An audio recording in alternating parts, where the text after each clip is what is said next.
રણનો રાજા એટલે અગરિયો આવી ગયા પાછા આપણે રણમાં. આજ તો આપણું જ મીઠું ભેગું કરો ને એટલે આવી ગયા આપણા પાટે 2 ટ્રેક્ટર. મૂકી દીધા હુપડા પાટા અંદર. ચલો ચાલુ કરો.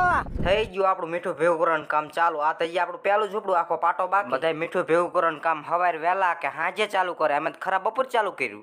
મીઠું ભેગું કરવાનું કામમાં 2 ટ્રેક્ટર હોય એટલે કઈ ચિંતા જ નહીં, હુપડા માથે જ ચડી જવાનું. આ ભાઈબંધ આયા તો આપણા પાટે મદદ કરવા, પણ મન નથી લાગતું કે આને મદદ થાય છે. ઘર ભેગું થાને ભાઈ.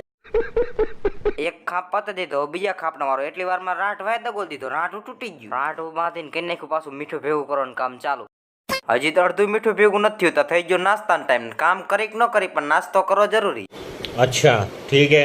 આપણે તો હજી પાટે હતા, હાથમાં તો સોલ રેઠે ડાયરો જમીને બેઠા લાગે. આ કરે હું લે, આપણો જ વિડીયો જોતા લાગે. क्या बात है सर, क्या बात है सर. અમુક ને નવરા બેઠા હક ન પડે, જોઈ લો. कौन है ये लोग? બનાવી નાખો ચા, 4 ગાંઠિયા, ડુંગળી અને ચવાણું કરી નાખો બધાએ નાસ્તો. આનો બીજો ભાગ આવે એટલે ફોલો કરવું ન ભૂલતા.